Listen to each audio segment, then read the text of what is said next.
Bonjour, nous sommes le samedi 11 octobre 2025 et le sujet est Netflix, la plateforme de streaming la plus connue au monde, qui propose une nouvelle offre TV qui permet de jouer à des jeux vidéo directement sur son téléviseur. Ce qui est assez étonnant, c'est que Netflix ne l'ait pas proposé bien avant. A partir de cette semaine, les abonnés Netflix peuvent désormais jouer directement depuis leur Smart TV, une étape clé dans l'expansion de la plateforme au-delà du simple service de streaming. Dans l'application, un onglet Games donne accès à une sélection de titres multijoueurs accessibles via un smartphone, le mobile étant aussi utilisé comme manette, ce qui fait penser au système Amazon Luna. On avait vu ça précédemment, pour 69,90 par an ou 34,95 pour les 18-22 ans. N'oubliez pas de vous abonner pour plus de news sur le monde de la high-tech ainsi que les bons plans, également sur mon Twitter et en description sous toutes mes vidéos. Vous pouvez les retrouver dans mes playlists et voir mes articles sur mon blog. Tous les liens seront en description. Comme nous sommes le dernier quart de l'année, octobre, novembre, décembre, c'est les bons plans de cette fin d'année. Les Prime Day d'Amazon se sont terminés il y a quelques jours. Demain soir se terminent les Darty et Fnac Days. Il y a également les bons plans sur Acer et autres que vous pouvez retrouver dans ma playlist bons plans.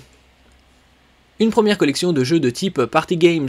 Netflix inaugure cette nouvelle offre avec 5 titres conçus pour avant tout le jeu en groupe, ce que l'on appelle communément les Party Games. Les jeux disponibles sont Boggle Party, Lego Party, Party Crashers, Fool Your Friends, Pictionary, Game Night et Tetris Time Warp. La curation de Netflix met donc l'accent sur l'interaction sociale, une façon comme une autre d'encourager les utilisateurs à rester engagés au sein de la plateforme, au-delà du visionnage classique de séries ou de films. On a vu également l'augmentation du tarif chez différentes plateformes, Netflix, Prime Video, Disney+, et autres, bien connus, ces dernières années, ainsi que l'ajout de publicité. La stratégie jeu de Netflix semble donc prendre un nouveau tournant. Sachant que le géant du streaming explore le segment du gaming mobile depuis déjà 2021, l'objectif est cette fois-ci de proposer des titres multijoueurs sans matériel additionnel via le cloud, ce qui à terme pourrait transformer la manière dont les téléspectateurs utilisent leur abonnement.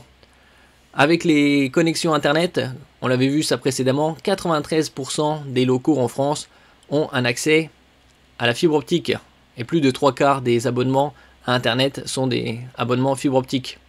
Avec de très bons débits, on commence de base avec du 1 gigabit par seconde, ce qui est amplement suffisant pour la très grande majorité des foyers.